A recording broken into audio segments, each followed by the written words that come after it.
Thank you very much for inviting me to speak here today. I'm really excited to be in London. It's actually my first time in London, surprisingly, and it's been great to kind of see all the really varied, amazing talks.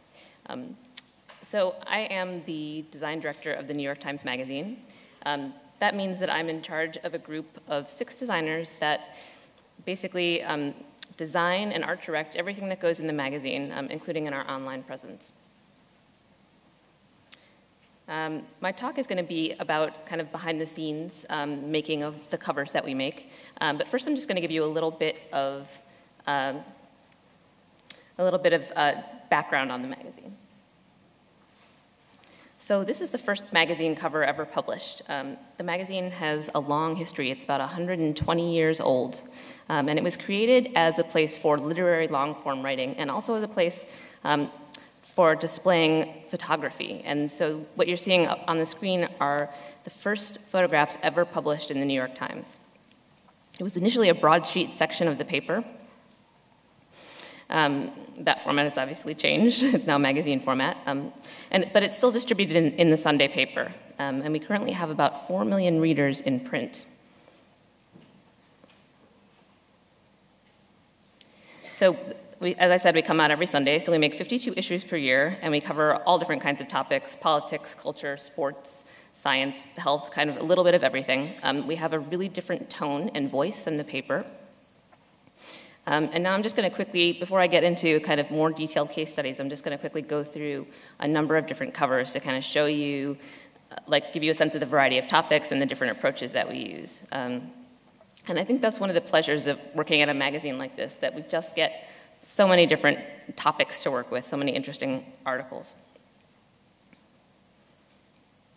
This is a cover of a kid-themed food issue, an illustration by Christoph Niemann, which I loved for its just sense of joy and playfulness.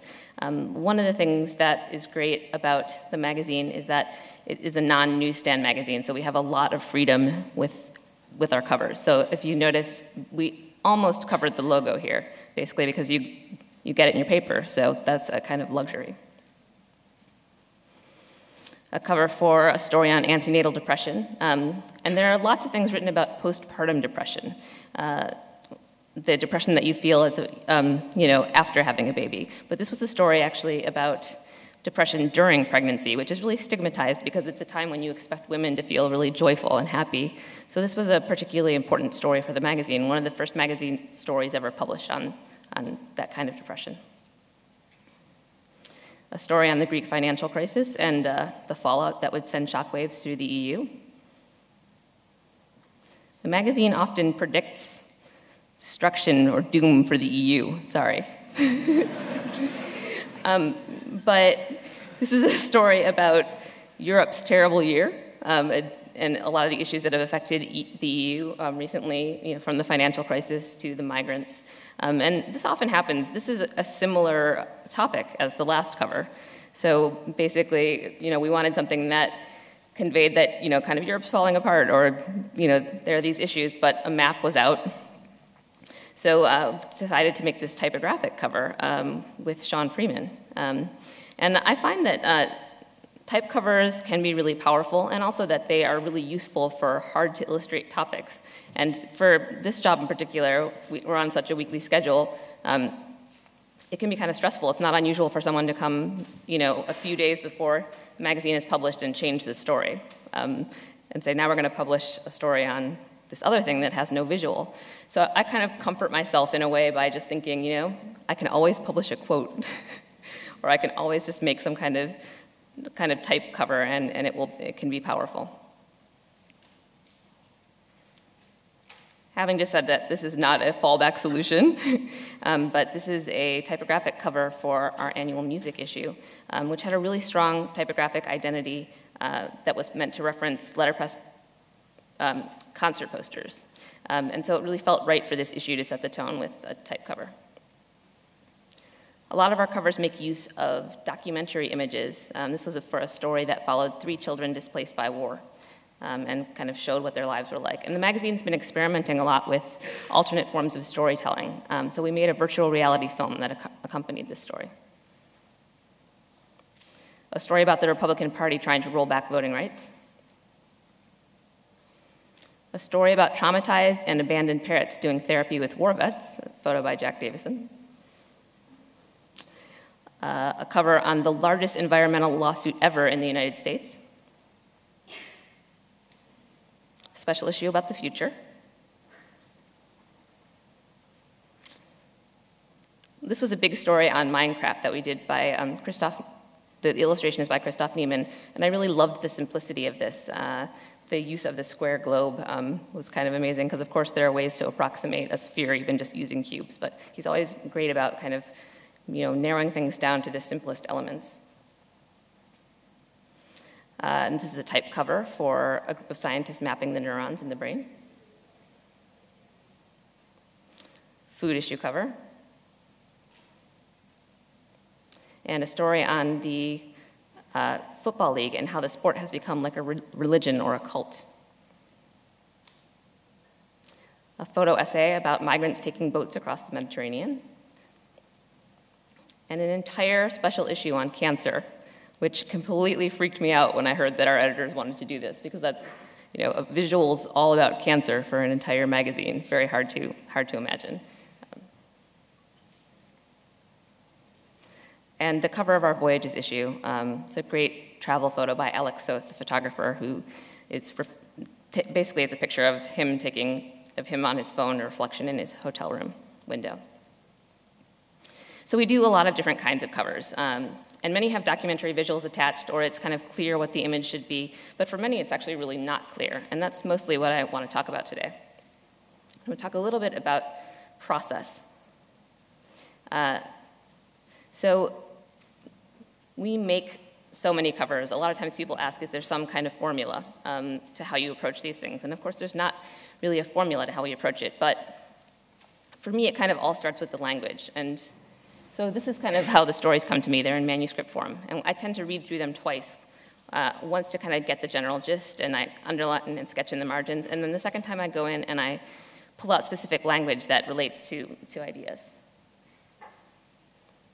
And then we actually have a meeting. So I head into the meeting having read the piece and having some of my own thoughts about what the story should be. And I try and get the editor to then kind of distill it down. I usually always ask for a working line, because these stories are really complicated, and there are often a number of ways that you can approach them. And so even though I get a working line usually from our editor, who's the guy all the way over on the edge there, I often try and think of a cover that visualizes that idea, but then also try and remain really open and see if there are other things that I can talk about to get the point across. And sometimes our editor is really open, and sometimes if we come up with a great visual that isn't the exact point they're trying to make, but is a valid point in the story, he will sometimes adopt that and write a cover line for it.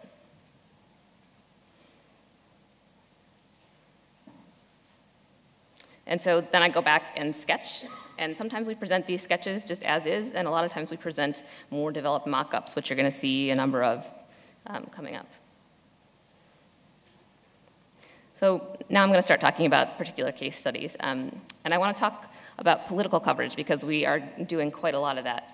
This is a cover that I dug up. I had never seen it before this talk. It's of Janet Reno, who was Attorney General in 1997. And I had remembered the creative director that brought me into the Times telling me that this was a very problematic cover for the Times. And I'm showing it to you now because I want to talk about our kind of journalistic standards. We're actually not allowed to retouch things. So we're very different from a lot of other magazines. But basically, people need to understand that the photos that we're presenting are, what you're seeing is true, because we cover a lot of very important news stories. So this cover, for example, people found it very unflattering, but they're kind of used to seeing, things that are retouched. But so there are very kind of strict journalistic guidelines that we adhere to. And actually, Janet said that people, for a while, were kind of saying they wouldn't sit for us because they found this so unflattering, and at points actually said, like, don't Janet Reno me. So it became like a verb. Another example of a kind of cover that ended up being problematic for us, this is Mark Sanders. He was like a Democratic senator that a lot of people thought would make a presidential run in 2008. And the photographer, Alexi Hay, he wanted to give this a kind of 70s film poster feel. And so he actually used film from the 70s that had a color cast, which turned his shirt lavender, which turned out to be a really big deal. And he complained about it, and then it was actually on the morning news shows. And so people talked about it. So I guess that's kind of, these are some of the restrictions that we deal with. And I want to say politicians are often really challenging to make a good cover with. They're usually kind of overexposed. People are used to seeing them. They don't always photograph well. They're regular people like you and I. They're not models or actors. And sometimes it's really hard to get access to them. So I often view these political covers as opportunities for something really creative with illustration. So for example, this was a cover of Chris Christie, who was seeking the Republican nomination for president. And we actually asked him to come in and sit for a portrait. We asked him to come in and kiss a baby in the studio, and we were going to photograph that. And he did not agree to do that. I can't remember if it was a scheduling thing or if he didn't like the concept, but we went ahead and made the cover with an illustrator, Christian Hammerstad, and then we added the element of the selfie. And then we released it with this vine. And then Chris Christie actually responded and was a pretty good sport. And that's something that I kind of enjoy about making magazines, which is also very different from making other kinds of things, because you're making something that is current. It's like events that people are talking about. You may make something about someone who's going to see that thing, and it puts art directors in a really unique position of commenting on the events of our time in a visual way. And it's become even more so with the case of social media, that it's very much a conversation that people often kind of respond to. So this is a sketch for a cover that we didn't publish. And it was a story on Rand Paul, who was a libertarian presidential candidate. And I got the kind of one line from our editor that was, can Rand Paul make Republicans cool in time for the 2016 election? So my first idea, and this was my first idea, was to do something youthful with the symbol of the Republican Party, the elephant. And so we made this cover that was an elephant nose ring. And then we did this cover of the tattoo. And I thought these were nice covers, but I didn't really feel like they captured the kind of youthful anti-establishment vibe of libertarianism. So we actually went back to the text of the piece, and it compared Rand Paul and his father, Ron Paul, who was also a politician, to Nirvana and Pearl Jam. So we liked the idea of doing something like with a musical reference. So we went back and we found some inspiration in some of these posters that are like punk band posters. And then we made this cover. And my favorite detail here is the anarchy symbol in the logo, which was something that the illustrator Matt Dorfman added in. And I really feel like great covers are actually never made by one person. They are always made collectively. You can't, a great idea does not work without great execution. Great art doesn't function without a great line. The relationship between the visual and the text is really paramount. And I also wanted to highlight this little line that says "From Washington, all ages," because there's no reason for it to exist besides the fact that our editor was just kind of using text to kind of work with the theme of the cover. Hillary Clinton. So oftentimes politicians are also around for a long period of time, and so we end up approaching them multiple times and kind of doing all different kinds of covers. So this was the first cover that we published of her back in the 90s. And then we published this, which is a really different kind of cover for the New York Times. So the New York Times has a public editor, and that is someone who weighs in on issues of ethical standards in journalism and basically functions outside of the reporting and editing structure of the Times. And they really serve as the organization's watchdog. And she decided to weigh in on the cover. So I'm just going to go through a few of her comments. Yeah. She noted that the cover had already become an internet meme, even though it hadn't actually even been released.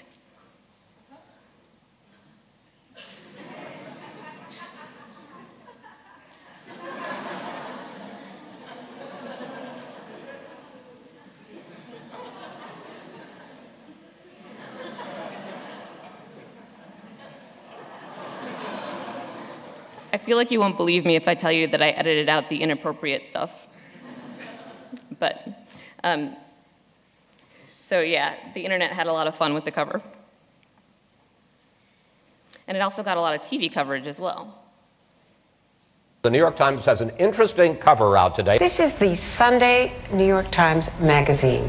When have you ever seen a magazine cover about a male political figure, international figure, potential candidate that looks like that? And instead of a cover photo showing the probable 2016 presidential candidate hard at work or with her family, they decided to go another way.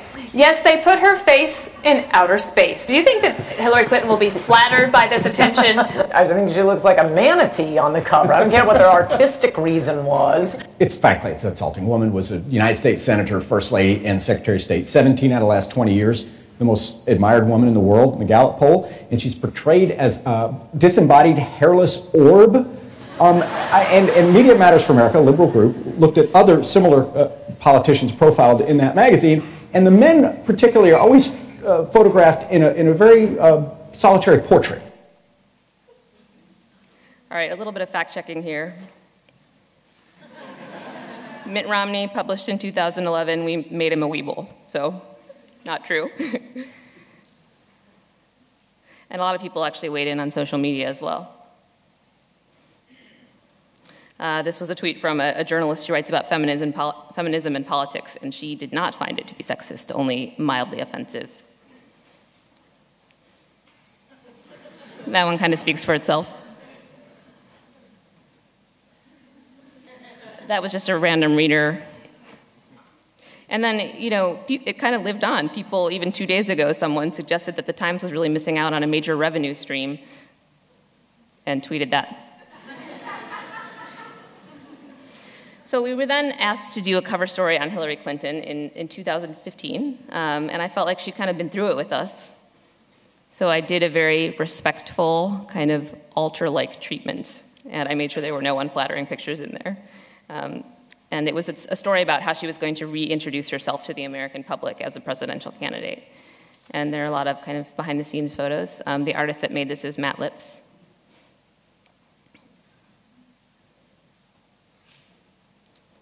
So you can see it's like a dimensional collage, and I loved his artful approach to that. And then in 2016, the magazine decided to run another story on Hillary. It was actually a book excerpt on Hillary's relationship with the military. And the takeaway was that she had kind of hawkish tendencies. So this is what we published. But we actually, I'm going to show you the outtakes of the other ideas that we came up with. One of the art directors of the magazine thought it might be a good idea to make a picture of Hillary out of camouflage. Then we decided there's no way this is not going to look ghoulish. It's just, I'm not sure that it could be done. So we decided to give it to Pablo Delcan, who's an illustrator that we recently started working with, to see what kind of ideas he could come up with. And he thought maybe she should be illustrated out of camouflage. But then he also came up with a number of other ideas, like making a military medal with her in it, military stencil, like something you'd see on the side of a tank. I really like this one, just taking the iconic pantsuit and making it camouflage. And then this was the sketch that we settled on. And we only had 4 days until the story published when we settled on this sketch. And I asked Pablo what his plan was to make this figurine. And he didn't have one. So I hired a CGI artist to make Justin Metz to make it. And this was his first sketch. And then he colorized it. We felt like it was a little bit too waxy. And then this was the final, the one that we used. And we also made the medal for, and this is the interior spread. So we got that in there as well. I feel like you can't talk about American politics right now without talking about Trump. And of course, we've published stories on him. And we actually waited quite a long time to publish a story on him. We kind of felt like I think our political writer was thinking that he was like a passing phase, and it turns out, of course, that he wasn't. And we had a documentary photographer, an amazing guy, Damon Winter, who works for the Times, follow him around on the campaign trail, and he took this really great portrait. But Trump had been on tons of different magazines, and we really wanted to make something that would be more memorable and something that was more of a comment. So we came up with the idea to make him as a helium balloon. And then we hired Stan Chow to illustrate it. And so you can see we went through, it's not quite as easy as just putting him on a balloon. We went through a number of phases. I feel like the first image is really just him on a balloon rather than him as a balloon. And then we went in and we were kind of, working on correcting for the distortion that occurs when you are printing something on a curved surface. And then also getting some of the facial details right, like skin tone and that kind of thing. And we made 25 balloons. And then we shot them in various states of inflation and positions. And this one was sinking down. Yep, rising up. Hovering and moving sideways. Dead center. And this is the one we published. And we published it without a cover line. And it was kind of a purposefully ambiguous image. It's kind of moving off the page. Is somebody holding onto the string? These are questions. We weren't really sure exactly where this whole thing was headed, and we wanted readers to kind of bring their own interpretation to it. We also felt like having him as a helium balloon was a comment in and of itself. And then we used the documentary or the portrait photo for the interior. And then we were actually asked to make another cover for a more recent cover story on Trump when he became the presumptive Republican nominee. And we wanted to make an image that acknowledged that he was the nominee. So we asked him to pose for us. And we threw a lot of confetti at him, and he was a good sport. And then we published this image, which in a way was I think people also had different interpretations of this. Some people thought it was too celebratory of him. And what we were actually trying to do was both show him as the nominee, but also kind of obscured by the confetti. So it wouldn't be too overly kind of celebratory, but because there's a lot of divisions about him within the country. I also wanted to say that we got this all in camera. We didn't move any of the confetti, precisely for the reasons that I mentioned, which is that if we moved the confetti, we would have to call it a photo illustration, and then people might think that he actually didn't sit for us and we photoshopped this. So I said that, I often like to do illustrations for political covers, but also, sometimes when you do really want to publish just a straight, beautiful portrait, particularly when it's to get the person to sit for you. Like, if you get a sitting with the president, you should put it on the cover. And this one was shot, Katie Grannon shot it. She only had 4 minutes with the president, which is not unusual. I feel like in these instances also, though, it's great to have a kind of more distinctive design that goes with it because, like I said, people see these faces, they're so ubiquitous that I think that helps to make a more distinctive cover. We also do some celebrity covers. And we published a cover on Lena Dunham, just as she was publishing her own novel. And these are some of the ways that she's been portrayed in the past as a pop culture icon. And we wanted to portray her in a different way, a way that kind of symbolized high art. And within that same issue, it was a culture issue, we also were publishing a story on Pageant of the Masters, which is a conference where people get together and pose as paintings of the old masters. So that's what you're seeing here. And this is Peter Bruegel's The Blind Leading the Blind. So we considered we could shoot her as Napoleon. There were logistical problems with that. We considered possibly doing a surrealist painting, Magritte. I like the idea of portraying her as a man. But we ultimately decided not to do that. One of our photo editors wanted to do her as Judith with the head of Holofernes. We could totally picture her as Judith, but then we were trying to figure out who the head would be, and we thought maybe James Franco, but we didn't do it. And then we came up with the idea to shoot her as a classical sculpture. And one of our photo editors had seen this amazing fine artist, Victoria Deal, who was doing these really beautiful photographs that combined humans and sculptures in really exquisite ways. So we asked her to shoot the cover for us. And this is what she shot. And here are some of the behind-the-scenes pictures.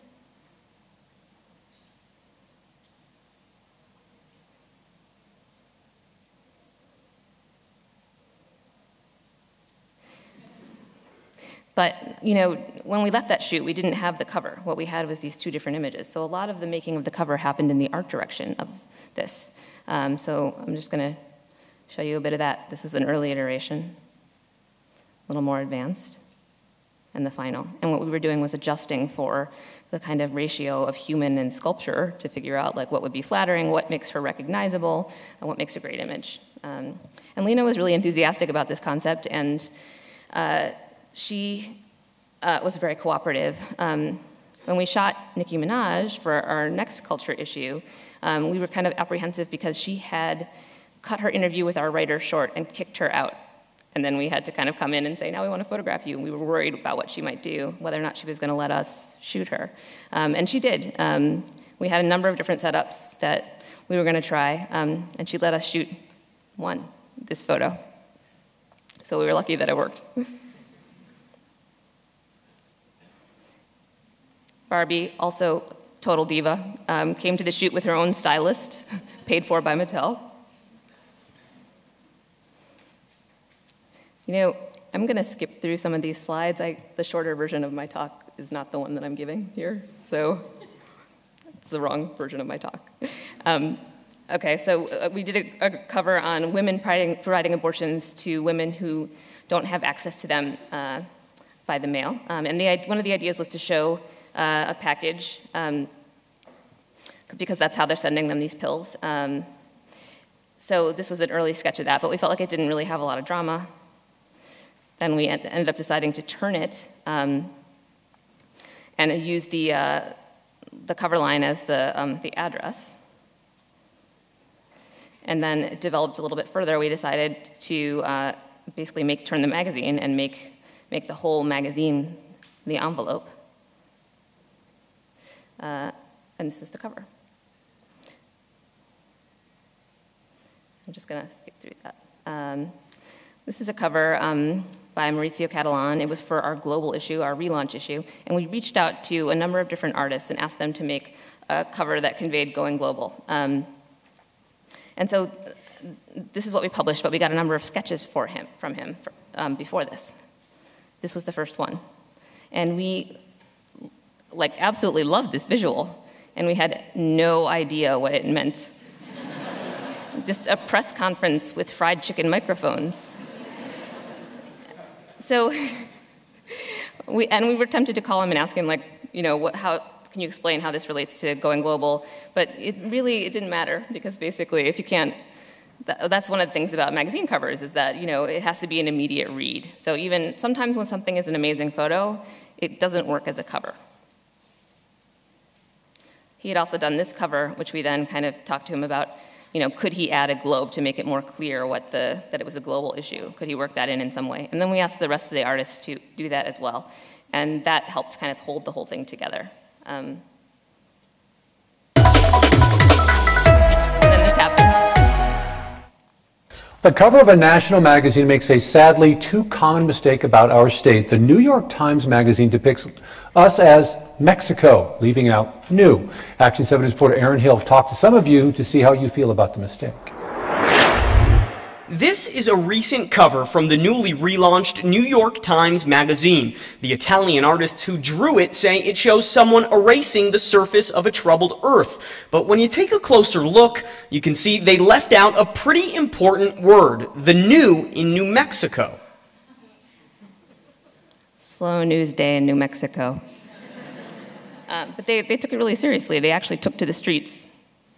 But we wanted to know how New Mexicans feel about the cover of such a big magazine. So I took a picture on my cell phone and asked. It's crazy to me that people think it's part of Mexico. It's not surprising, but it's kind of annoying.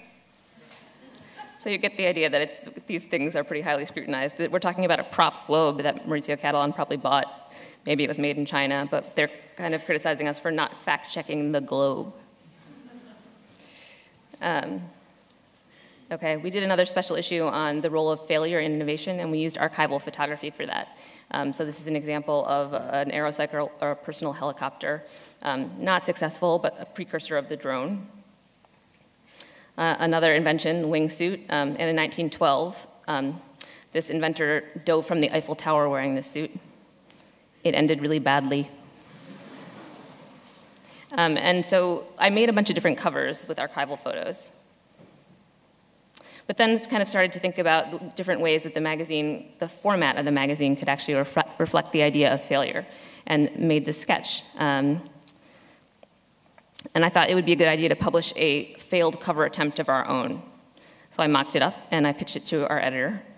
And he agreed, he liked the idea, but he also wanted to shoot this, which was an option with like a number of, or several discarded covers balled up. And I thought, this ended up being the cover, but we did shoot both, and I think there's a pretty big difference between these two. And the left is the illustration, it's just an illustration about the process of ideation, and on the right, we actually published a failed cover of our own, so it's a much more singular, pure idea. So I was really glad ultimately that we ended in that place. I'm gonna skip through these really quickly. These are basically sketches by an illustrator for a story that we ran on a small town in Germany struggling to assimilate a large population of refugees. And these are things that we didn't publish for various reasons. Like we didn't think this one was particularly fair. We liked this, but we'd basically already done it for another cover.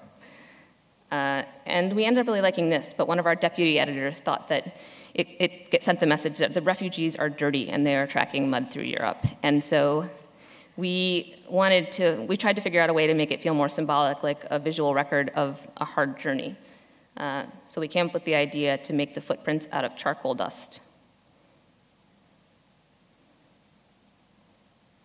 And so this is the sketch versus the final, which is much more subtle. I worried that they weren't actually going to go with this cover at all, so I also made an alternate. But we were able to run the cover, and we actually got no complaints about it. Now I'm going to show the most ambitious cover I've been a part of in my time at the Times. In September 2015, we published a themed issue on walking in New York. And we commissioned the artist JR, who's a French artist who makes large-scale paintings in urban areas, which probably a lot of you have seen his work. But we commissioned him to paste down a walking figure on the Flatiron Plaza in Manhattan. And so he started at 4 a.m. and he pasted down 62 strips of paper to make a 150-foot image. And then he flew overhead and shot it from a helicopter. And because of the way the image worked, up close, you couldn't necessarily tell that you were walking on it. So there were like kind of people walking over it who had no idea that they were being photographed or that this was the cover, and we thought there was something very poetic about that. And it tied in nicely with JR's work that he'd been doing on immigrants and the idea of kind of the invisible immigrant. The man that we shot was an immigrant because that was JR's particular interest in this project. And it was all shot in a day. We ended up coming in and uninstalling it at 7 p.m. with the power washer. Here's some shots from the ground.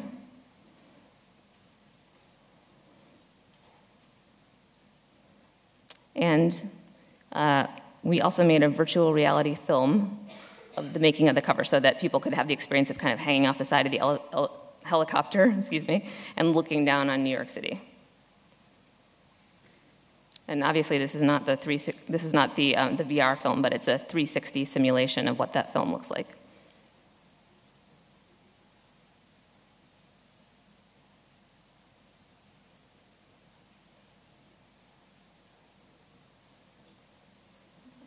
And then here's the cover.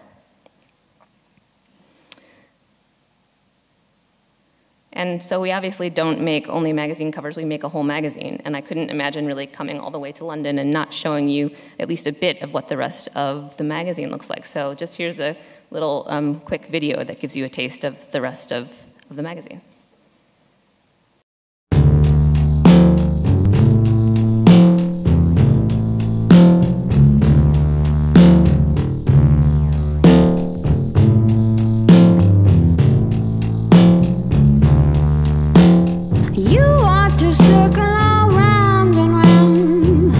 searching for where to begin. That line